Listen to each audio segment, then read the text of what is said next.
একটা জাতি যদি তার নিজের মধ্যে বিভাজন তৈরি করে সারাক্ষণ মারামারি করে যে আমি তোমারে পছন্দ করি না, তুমি আমারে পছন্দ করো না, তাইলে পরে এই জাতির কোনোদিন উন্নতি হবে না। একটা জাতির উন্নতির জন্য তার একটা ন্যাশনাল ইউনিটি প্রয়োজন। এই জায়গাটাতে যে এটা আমার দেশ, তুমি আমার দেশের মানুষ, আমি তোমার ওন করি। তুমি বাংলায় কথা কও নাকি পাহাড়ি ভাষায় কথা কও তাতে কিছু যায় আসে না। তুমি হিন্দু না মুসলিম, ডাজন্ট ম্যাটার। ছাত্র হিসেবে তোমার যে অধিকার, নাগরিক হিসেবে তোমার যে অধিকার, এটা প্রিজার্ভ থাকবে, এটাতে কেউ কখনো হাত দিবে না। এই রকম একটা সামাজিক চুক্তিতে আমাদের যাইতে হবে। আমাদের পলিটিক্সকে মাসল পাওয়ারের ম্যানিফেস্টেশনের যে আগলিনেস, এখান থেকে বের করে নিয়ে আসতে হবে। আমাদের আগের প্রজন্ম এটা পারে নাই, কিন্তু আমরা চাই না যে এই সাইকেল আমাদের দেশে আরও থাকুক। যারা এখানে ছাত্র রাজনীতি করো, যেই সংগঠনের রাজনীতি করো, তোমরা কখনো মারামারিতে যাইবা না, কখনো আরেকজনের সাথে ফালতু কম্পিটিশনে যাইবা না। তুমি বিশ্ববিদ্যালয়ে পড়বা 4 বছর 5 বছর, তারপর চলে যাবা, তুমি এখানে থাকবা না। যেই বন্ধুটাকে আজকে তুমি তোমার মাসল পাওয়ার দেখে অপ্রেস করবা, আজকে থেকে 10 বছর পর দেখবা সে তোমার চাইতে অনেক বড় ভালো পজিশনে আছে। আমাদের হিস্ট্রিতে হয়েছে, আমাদের লাইফে হয়েছে, আমরা এটা দেখছি। তো এই যে ছোট্ট একটু ক্ষমতা নিয়ে এইটাকে ইউজ করে তুমি খুব শান্তি পাইতেছো, এটা তোমার জীবনে আদৌ কোনো কাজ দিবে না ইন দ্য লং রান। বরং আমরা যদি চিন্তা করি, যেমন এখানে তোমরা যদি কালেক্টিভলি চিন্তা করো, এটা আমার বিশ্ববিদ্যালয় এবং আমার টার্গেট হলো আমি জগন্নাথ বিশ্ববিদ্যালয়কে এমন একটা বিশ্ববিদ্যালয় হিসেবে প্রতিষ্ঠিত করব যে যেটা এক্সাম্পল হবে অন্যদের কাছে। এই ওনারশিপটা যদি তোমাদের থাকে, এই কালেক্টিভনেস যদি থাকে, তাহলে তুমি দেখবা যে তোমার বিশ্ববিদ্যালয়ের উন্নতি অনেক বেশি হবে। একই কথা দেশের জন্য সত্য। আমরা সবাই যদি মনে করি যে এটা আমার দেশ, এটা আমার মাতৃভূমি, এখানে আমি বড় হয়েছি, এখানে আমার সন্তান বড় হবে, এখানে আমার ভাই বোন আত্মীয় স্বজন বড় হবে, এটাকে সবাই মিলে ভালো রাখা হচ্ছে আমার দায়িত্ব। এই কালেকটিভ জাতীয় ঐক্যমতে যদি আমরা যাইতে পারি, তাহলে দেখবা যে সিনারিওটা পরিবর্তন হয়ে যাবে। এইটাই আমাদের টার্গেট হওয়া উচিত। আরেকটা জিনিস আমাদের মনে রাখতে হবে, সেটা হচ্ছে যে এই যে আমার স্কিল ডেভেলপমেন্ট, আমি দেশের উন্নয়ন চাই, আমি বড় হইতে চাই, আমার দেশটাকে ভালো করতে চাই, এইখানে আমাদের নিজের ব্যক্তিগত ম্যাটেরিয়ালিস্টিক স্বার্থের বিয়ন্ডে যাইতে হবে, যেটাকে আমরা ভ্যালুজ বলি। ভ্যালুজের 2টা পার্সপেক্টিভ। একটা হলো এই যে আমার আপওয়ার্ড সোশ্যাল ব্রিঙ্গিং, যে আমি ভালো রেজাল্ট করব, ভালো চাকরিতে যাব, কন্ট্রিবিউশন করব, ভালো করব। এখানে আমি ইমোরাল কিছু করব না। আমি পরীক্ষায় নকল করব না, আমি খাতা টেম্পারিং করব না, আমার যতটুকু সামর্থ্য আছে ওই অনুযায়ী আমি পরীক্ষা দিব। আমি যখন চাকরিতে যাব আমি চুরি করব না, আমি মিথ্যা কথা বলবো না, আমি ঘুষ খাবো না, আমি দুর্নীতি করব না। এটা হচ্ছে আমার একটা মোরাল পয়েন্ট, যে আমি ফেয়ার জায়গায় থাকবো। আরেকটা মোরাল পয়েন্ট হলো আমার যেইটুকু ক্যাপাসিটি আছে অথবা যেইটুকু ক্যাপাসিটি হবে, সেইটুকু দিয়ে আমি আরেকজনের জীবনে ইম্প্যাক্ট তৈরি করার জন্য চেষ্টা করব, আমার বিয়ন্ডে, কালেকটিভলি, ফর দ্য সোসাইটি। হয় এটা আরেকজন ইন্ডিভিজুয়াল ব্যক্তি অথবা কালেকটিভ ব্যক্তি অথবা সমাজ। আমরা যখন এই কাজটা করতে পারবো, যে আমার একটা স্কিল সেট আছে, এই স্কিল সেট দিয়ে আমি সমাজকে কন্ট্রিবিউশন করতেছি, আমি রাষ্ট্রকে কন্ট্রিবিউশন করতেছি, তখন আমার কাজের একটা স্পিরিচুয়াল মিনিং তৈরি হবে। এই মোটিভেশনটা আমরা যারা মুসলমান তারা ইসলাম ধর্ম থেকে নেই, যারা অন্য ধর্মের তাদের ধর্মের মধ্যেও এই মোটিভেশন আছে। ইভেন ধরো কেউ যদি ধর্মে বিশ্বাসও না করে, সেও তার মানবিকতার জায়গা থেকে এটাকে জাস্টিফাই করতে পারবে। এইখানে কোরআনে খুব চমৎকার একটা জিনিস আছে। সূরা আদ-দোহায় আল্লাহ সুবহানাহু ওয়া তাআলা রাসূল সাল্লাল্লাহু আলাইহি ওয়াসাল্লামকে বলছেন, যে রাসূল সাল্লাল্লাহু আলাইহি ওয়াসাল্লামের লাইফের একটা লম্বা বর্ণনা দিচ্ছেন ওইখানে আল্লাহ, এবং আল্লাহ রাসূলকে বলতেছেন যে তুমি তো একসময় ইয়াতিম ছিলা, আমি কি সেই ইয়াতিম অবস্থা থেকে তোমাকে বড় করি নাই? এবং if you just keep reading, তারপর আল্লাহ রাসূল সাল্লাল্লাহু আলাইহি ওয়াসাল্লামকে বলতেছে যে যখন তুমি যদি কখনো কোনো ইয়াতিম ব্যক্তিরে দেখো, তাহলে তার সাথে খারাপ ব্যবহার করো না, তার সাথে রুড আচরণ করো না। এখন if you look into this second sentence, যে একজন ইয়াতিমকে দেখলে তার সাথে বাজে ব্যবহার করো না, এটা তো আল্লাহ রাসূলের বলার কথা না, রাসূলের তো এটা করার কোনো সম্ভাবনা নাই। কেন আল্লাহ সুবহানাহু ওয়া তাআলা এটা বলতেছেন? এটা বলতেছেন কারণ এটা তার নিজের লাইফের সাথে রিলেটেড, যে রাসূল নিজেই একসময় ইয়াতিম ছিলেন, ওই এক্সপেরিয়েন্সের মধ্য দিয়ে আল্লাহ রাসূল গেছেন। কাজে আল্লাহ রাসূলকে স্মরণ করাই দিতেছেন যে তুমি নিজে যেহেতু একটা নেগেটিভ সিচুয়েশনে ছিলা, সেইখানে আল্লাহর রহমত পাইছো, এখন তোমার দায়িত্ব হচ্ছে ওই সেম রহমত আরেকজনের মধ্যে শেয়ার করে দেওয়া। এই যে তোমার এক্সপেরিয়েন্সিয়াল, যে তোমার নিজের জীবনের এক্সপেরিয়েন্স থেকে তুমি যেটা শিখলা, সেই সেন্সিটিভিটি আরেকজনের জন্য শেয়ার করা। ঠিক একই ফিলসফি বুখারী শরীফের আরেকটা হাদিসে আছে। এটার একটা ভার্সন অন্য এক জায়গায় আসছে, আমরা অনেকে এটা জানি যে দুইটা ভার্সন আসছে, একবার এক ব্যক্তির ক্ষেত্রে আর একটা হচ্ছে এক মহিলার ক্ষেত্রে। যে সে একটা কুকুরকে তৃষ্ণার্ত দেখছিল এবং দেখার পরে কুকুরটাকে পানি খাওয়াইছে। এ কারণে আল্লাহ তার সব গুনাহ মাফ করে দিচ্ছেন। তো ওই হাদিসের একটা ভার্সনে আসছে যে ওই লোকটা নিজে মরুভূমিতে চলতেছিল, সে নিজেই তৃষ্ণার্ত ছিল এবং তৃষ্ণার্ত অবস্থায় সে অনেক কষ্ট করে একটু পানি পাইছে, কূপে গেছে, সেখান থেকে পানি খাইছে। খাওয়ার পর উঠে আসার সময় সে দেখতেছে একটা কুকুর কাতরাইতেছে এবং কাতরাইয়া দেখতে যায় তার কাছে মনে হলো, আরে একটু আগে তো আমিও এরকম ছিলাম, এরকম তৃষ্ণার্ত। ওই জায়গা থেকে তার মনের মধ্যে একটা সিম্প্যাথি তৈরি হয়েছে, এমপ্যাথি তৈরি হয়েছে এবং সে তারপর পানি উঠায় নিয়ে কুকুরকে খাওয়াইছে। এই ঘটনাটা তো খুব সিম্পল, কিন্তু এই যে তার অন্তরের মধ্যে যে সিম্প্যাথি তৈরি হয়েছে, যে শেয়ার, আমি এই একই সিচুয়েশনের মধ্যে ছিলাম, এখন আরেকজনকে আমি ওই সিচুয়েশনে দেখা আমার গ্রেস আমি তাকে অফার করতেছি।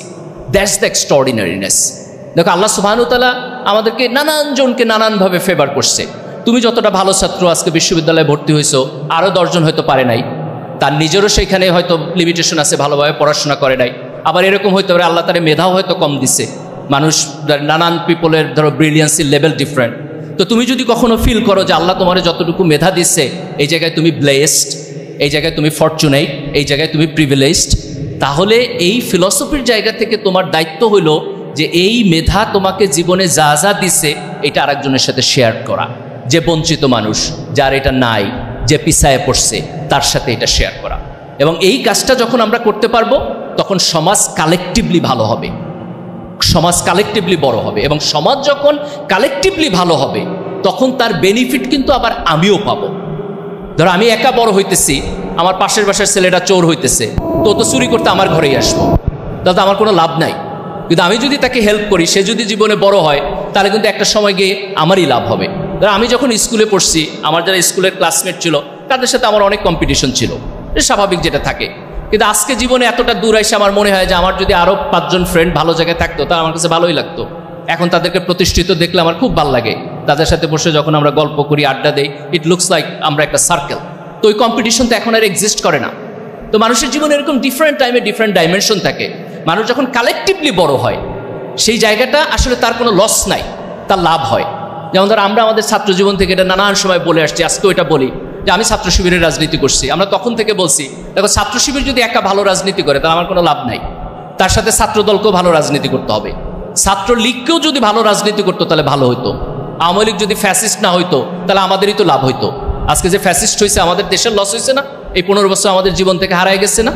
কাজেই সবাই যদি কালেকটিভলি ভালো হয়, তার মধ্য দিয়ে আমরা যেই জায়গায় গিয়ে দাঁড়াইতে পারবো, সেইটাই হচ্ছে আমাদের মূল ডেভেলপমেন্ট।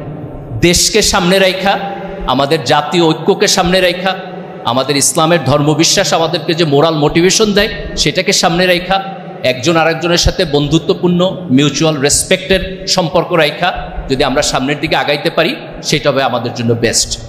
আজকে বাংলাদেশ একটা অসাধারণ টাইমে আছে, যে আমাদের একটা হিউজ ইয়াং জেনারেশন আছে। এই জেনারেশনকে যদি আমাদের সিনিয়র লিডাররা পজিটিভলি নেতৃত্ব দিতে পারে, তাইলে পরে আমরা এই দেশের কালচারটাও বদলাই দিতে পারবো, আমরা এই দেশের অর্থনৈতিক উন্নয়নকেও একটা লম্বা বড় জায়গায় নিয়ে দাঁড় করাইতে পারবো এবং আমাদের মোরাল ডেভেলপমেন্টটাকেও আমরা ভালো জায়গায় দাঁড় করাইতে পারবো। আমাদের একটা অসাধারণ জিনিস আছে, আমাদের যেহেতু কনজারভেটিভ মুসলিম প্রিন্সিপালস আছে আমাদের সময়, আজকের সারা পৃথিবীতে এটা একটা চ্যালেঞ্জ যে মানুষ একটা মোরাল ক্রাইসিসের মধ্যে আছে। ওয়েস্টে কনজারভেটিভ ক্রিশ্চিয়ানিটি ছিল, একটু একটু করে ডিক্লাইন করছে এবং they don't know where to go, তারা অ্যাকচুয়ালি লস্ট। আমাদের সমাজে যেটা হয়েছে যে আমাদের কনজারভেটিভ মুসলিম ধর্ম আছে, কিন্তু আমরা আমাদের সামাজিক ধরো যে রাজনৈতিক মডেল যেটা, আমাদের ইনস্টিটিউশন যেটা, এটা আমরা তৈরি করতে পারি নাই। যদি আমাদের এই কনজারভেটিভ ইসলামিক মোরাল প্রিন্সিপালের সাথে আমাদের ইনস্টিটিউশনাল ডেভেলপমেন্টটাকে আমরা একসাথে বিল্ড করতে পারি, that will be the wonderful thing, যেটা আমরা সারা বিশ্বকে দেখাইতে পারবো যে এই মডেল আমাদের এখানে আছে। আমি দৃঢ় বিশ্বাস করি যে ইনশাআল্লাহ তোমাদের মাধ্যমে তোমরা যখন বড় হবা, স্কিলড হবা, জাতিকে দেশকে নেতৃত্ব দিবা, তোমাদের হাত দিয়ে এই দেশের পরিবর্তন হবে ইনশাআল্লাহ। এটা অর্জন হবে কিনা, এটা পূর্ণ হবে কিনা, আজকে 1 বছর পরে আমরা যেখানে দাঁড়িয়ে আছি, এই সিচুয়েশন কিছুটা ফ্রাস্ট্রেটিং কিনা, কিছুটা নেগেটিভ কিনা। তো কোনো ধরনের থিওরিটিক্যাল আলাপ আলোচনা বাদেই আমার কাছে মনে হয় যে এই দেশের তরুণ প্রজন্মের মধ্যে এখন যে জেনারেশনাল অ্যাসপিরেশন আছে, যে তারা যে পরিবর্তন চায়, তারা যে চায় যে এই দেশটা ভালোভাবে চলুক, তারা চায় তাদের শিক্ষা ব্যবস্থা ভালোভাবে চলুক, এই অ্যাসপিরেশনের একটা একটা রিফ্লেকশন আমাদের সমাজে রাজনীতিতে পড়বেই, এটা আমার গভীরতর বিশ্বাস ইনশাআল্লাহ। এই জেনারেশনাল পরিবর্তনটা আমরা কিভাবে ইনস্টিটিউশনালাইজ করব সেটা নিয়ে আমাদের আলাপ আলোচনা করতে হবে। সেখানে হয়তো আমরা যেভাবে চিন্তা করতেছি তার সবটা এক্স্যাক্টলি ওইভাবে হবে না, 2 2 4 হওয়ার মতো ইকুয়েশন মিলবে না, কিন্তু এই আকাঙ্ক্ষার একটা রিফ্লেকশন আমাদের সমাজে রাষ্ট্রে এটা পড়বে বলেই আমার বিশ্বাস। তো এই জায়গাতে আমরা যেরকম করে ধরো আমাদের ইনস্টিটিউশন, বিশ্ববিদ্যালয়, আমাদের রাজনীতিবিদ, এদের সবার কাছে আমাদের যে একটা আকাঙ্ক্ষা আছে, ঠিক তার পাশাপাশি তরুণ প্রজন্মকে তার নিজের জায়গা থেকে তার যেইটুকু করণীয় এইখানে সিনসিয়ার হইতে হবে। কারণ কোনো একটা জিনিস ভাঙার যে ক্যাপাসিটি আর এইটাকে গড়ার যে ক্যাপাসিটি, এই দুইটা সেম না। অনেক সময় ভাঙাটা সহজ কিন্তু গড়াটা অনেক কঠিন। তো আমরা যদি চিন্তা করি যে এখন বাংলাদেশে তোমার মোর দ্যান 30%, প্রায় 40% হচ্ছে ইয়াং পিপল, এবং আমরা যদি মনে করি যে ইয়াং জেনারেশনকে সাথে নিয়ে আমরা এই দেশটাকে রিবিল্ড করব, তাহলে এটা রাতারাতি হবে না, আগামীকাল সকালবেলা হবে না। আমাদেরকে অনেক দূর পর্যন্ত যাইতে হবে, অনেকগুলো চ্যালেঞ্জ আমাদেরকে মোকাবেলা করতে হবে, এবং এই চ্যালেঞ্জগুলো মোকাবেলা করার ক্ষেত্রে আমাদের সিনসিয়ার থাকতে হবে। এর প্রথম কাজটা হলো যে এই তরুণ প্রজন্মকে আমাদের স্কিলড ম্যান পাওয়ারে কনভার্ট করতে হবে, এবং আমি যদি স্কিলড ম্যান পাওয়ারে এদেরকে কনভার্ট করতে চাই তাহলে তাদেরকে আমার পড়াশোনায় ফিরায় আনতে হবে। কারণ এখন আমরা একটা পলিটিক্যাল হাইপের মধ্যে আছি, এবং এটা জরুরি। জাতীয় গুরুত্বপূর্ণ বিষয়ে ছাত্র সমাজের এবং তরুণদের রাজনৈতিক সচেতনতা এবং রাজনৈতিক অ্যাক্টিভিজম এটা জরুরি। এটা ব্যতি রেখে আমরা এই সমাজকে এবং রাষ্ট্রকে রিবিল্ড করতে পারবো না। কিন্তু ছাত্রদের অল টাইম কাজ কিন্তু রাজনীতি নিয়ে চিন্তা ভাবনা করা না। তুমি যদি তোমার 24 আওয়ার্স প্রায়োরিটি থাকে যে পলিটিক্যাল রিফর্মেশন কিভাবে হচ্ছে, তাইলে আজকের দুনিয়াতে এই যে সায়েন্স এবং টেকনোলজির যে ডেভেলপমেন্ট হইতেছে সেখানে কম্পিট করবে কে? আজকের দুনিয়াতে চেঞ্জটা আগের চেয়ে অনেক বেশি ফাস্ট, এবং টেকনোলজিক্যাল ডেভেলপমেন্ট যদি দেখো হিউম্যান সিভিলাইজেশনে, হিউম্যান হিস্ট্রিতে কখনোই এই লেভেলে আমরা ছিলাম না। আজকে আর্টিফিশিয়াল ইন্টেলিজেন্স যদি দেখো, চ্যাট জিপিটি যেভাবে কাজ করতেছে, this is the very beginning of artificial intelligence. AI আমরা তার প্রিলিমিনারি স্টেজে আছি। জাস্ট মানে sit tight and see 20 years 25 years দেখো দুনিয়া বদলায় গেছে। তো এই যে টেকনোলজিক্যাল পরিবর্তন যেটা হইতেছে, এই পরিবর্তনে তো আমাদের কম্পিটেন্ট হইতে হবে। আমরা যদি কম্পিটেন্ট না হই তো আমরা অন্যদের সাথে প্রতিযোগিতায় পারবো না। তো এই স্কিল, এই সফট স্কিল, একাডেমিক স্কিল, এটা যদি আমরা তৈরি করতে চাই তাহলে আমাদের পড়াশোনায় ব্যাক করতে হবে, আমাদের বিশ্ববিদ্যালয়গুলোকে ভালো পড়াশোনার জায়গা তৈরি করতে হবে। আনফরচুনেটলি আমরা এখন পর্যন্ত এমন একটা জায়গায় আছি যে আমরা এখনো ভয় পাই যে আমাদের রাজনৈতিক পরিবেশ ঠিক থাকবে কিনা, ক্যাম্পাসে আবার মারামারি শুরু হবে কিনা, ছাত্র সংগঠনগুলোর পিসফুল কোএক্সিস্টেন্স এটা ভাঙা যাবে কিনা, আমার ক্লাসরুমে আমার যথেষ্ট সাপোর্ট সিস্টেম আছে কিনা। তো এগুলো নিয়ে তো আমাদের এখন চিন্তা করার কথা ছিল না। এটা আমাদের খুব আনফরচুনেট একটা সিচুয়েশন, কিন্তু we need to change that. তো এই চেঞ্জের ক্ষেত্রে তোমাদের জায়গা থেকে যেটা করণীয় সেটা হচ্ছে যে তোমার লাইফের যে প্রেশাস টাইম, এইটাকে ক্যাপাসিটি এবং কোয়ালিটি, পড়াশোনা, দক্ষতা, যোগ্যতা, এইটা বিল্ড আপের ক্ষেত্রে কাজে লাগাইতে হবে। এই সময়টাকে অন্যান্য কাজে ডিসেন্ট্রালাইজড করে দেওয়া, তোমার বেসিক ডেভেলপমেন্টটাকে যেন তুমি ব্যাহত না করো, এই ফোকাসটা আমাদের জরুরি। যারা এখানে বিশ্ববিদ্যালয়ের শিক্ষক আছেন তাদের জন্য এটা জরুরি, যারা ছাত্র আছে, আমরা যারা অভিভাবক আছি তাদের জন্য এটা জরুরি। একাডেমিক কোয়ালিফিকেশনকে আমি দুইটা ভাগে ভাগ করব, মোরাল জায়গায় আর একটু পরে যাই। প্রথমটা হচ্ছে তুমি যেই সাবজেক্টে পড়ো সেই সাবজেক্টের নলেজ, সেইখানে তোমার জিপিএ ভালো হইতে হবে, তোমার সাবজেক্টের টেকনিক্যাল ক্যাপাসিটি তোমার থাকতে হবে, ওই সাবজেক্টের বিষয়ভিত্তিক দক্ষতা তোমাকে অর্জন করতে হবে। আরেকটা প্যারালাল ক্যাপাসিটি, যেটাকে অনেক সময় আমরা সফট স্কিল বলি, এইটা অলওয়েজ মানুষের জন্য প্রয়োজন। যেমন ধরো তোমার কমিউনিকেশন স্কিল, তুমি কিভাবে আরেকজনের সাথে কথা বলো, তোমার পাবলিক স্পিকিং, যে তোমাকে যদি একটা বিষয় নিয়ে বক্তৃতা দিতে বলা হয় তাহলে তুমি এটা দিতে পারো কিনা, তোমার টিচিং ক্যাপাসিটি, এটাও এক ধরনের কমিউনিকেশন, আমি তোমার ক্লাসে দাঁড় করায় দিলে তুমি ভালোভাবে প্রেজেন্টেশন দিতে পারো কিনা। তোমার ল্যাঙ্গুয়েজ ক্যাপাসিটি, তোমার ভাষার উপরে কথা বলাও যেমন ভাষা, তোমার ওয়ার্ডিং, তুমি খেয়াল করে দেখবা ইদানিং এটা তো সোশ্যাল মিডিয়া একটা ট্রেন্ড, যে মানুষ গালাগালি বেশি করে, আমার একটা থিওরি আছে, যে ভাষায় যত দুর্বল তারে তুমি দেখবা ব্যাড ওয়ার্ড সে তত বেশি ব্যবহার করে। তার কারণ হলো সে তার স্ট্রং ইমোশন প্রপার ল্যাঙ্গুয়েজে ডেসিমিনেট করতে পারে না। তো ল্যাঙ্গুয়েজ ক্যাপাসিটি এটা ইম্পর্টেন্ট। ম্যাথমেটিক্যাল ক্যাপাসিটি, যেটাকে আমরা অনেক সময় অ্যানালাইটিক্যাল অ্যাবিলিটি বলি, এটা গুরুত্বপূর্ণ। এখনকার সময়ে তোমার প্রোগ্রামিং ল্যাঙ্গুয়েজ এটা জাস্ট একটা নর্মাল ল্যাঙ্গুয়েজ, তুমি যেই ডিসিপ্লিনের হও, ইট ডাজন্ট ম্যাটার তুমি কি পড়ো, তোমার প্রোগ্রামিংয়ে ভালো হওয়া উচিত, তোমার ইংরেজিতে ভালো হওয়া উচিত, তোমার ম্যাথমেটিক্সে ভালো হওয়া উচিত। এই তিনটাকে আমি ল্যাঙ্গুয়েজ বলবো, ইন্টারন্যাশনাল ল্যাঙ্গুয়েজ। ম্যাথমেটিক্স বা অ্যানালাইটিক্যাল আন্ডারস্ট্যান্ডিং এটা একটা ইন্টারন্যাশনাল ল্যাঙ্গুয়েজ, ইংলিশ একটা ইন্টারন্যাশনাল ল্যাঙ্গুয়েজ, এবং এখনকার তোমার কোডিংয়ের জন্য পাইথন বা এই জাতীয় কোনো ল্যাঙ্গুয়েজ এটা একটা international language. What ever discipline তুমি, ডাজন্ট ম্যাটার, এই কয়টা বিষয়ে তোমাকে ডেভেলপড হইতে হবে। এই জায়গাটাতে যদি তুমি ডেভেলপড হও, তোমার একাডেমিক স্কিল থাকে, দুনিয়া কোন পর্যন্ত ডেভেলপড হইতেছে সেটা সম্পর্কে যদি তোমার জানা থাকে, তাইলে পরে তুমি ফর্মিডেবল ইয়থ হয়ে উঠবা। যে আমাদের যে হিউজ ম্যান পাওয়ার এখন, এই ম্যান পাওয়ারকে আমরা কাজে লাগাইতে পারবো। আমাদের বিশ্ববিদ্যালয়, অন্যান্য শিক্ষা প্রতিষ্ঠান, এর সব কিছুর দায় দায়িত্ব এটা হওয়া উচিত। এবং এখানে শুধু ধরো তোমরা অনেক সাকসেসফুল ইউনিভার্সিটিতে আসছো, শুধু এই প্রজন্ম না, যারা এতটা সাকসেসফুল হইতে পারে নাই, তাদেরকেও আমরা কিভাবে কাজে লাগাবো সেটাও আমাদের গ্রেটার ইকোনমিক প্ল্যান এবং রাষ্ট্রের প্ল্যানের মধ্যে থাকতে হবে। আরেকটা গুরুত্বপূর্ণ জিনিস বিশ্ববিদ্যালয় লাইফে, এটা হলো যে নেটওয়ার্কিং বা ফ্রেন্ডশিপ, এটা তৈরি করার জন্য এটা হচ্ছে সবচাইতে তোমার সুন্দর সময়। এখন ইউনিভার্সিটিতে পড়তেছো, এত চাপ নাই, একদিন দেখবা যে তোমরা সবাই অনেক বড় হয়ে যাবে ইনশাল্লাহ, এক একজন এক এক জায়গায় গিয়ে সাকসেসফুল মানুষ হয়ে উঠবা।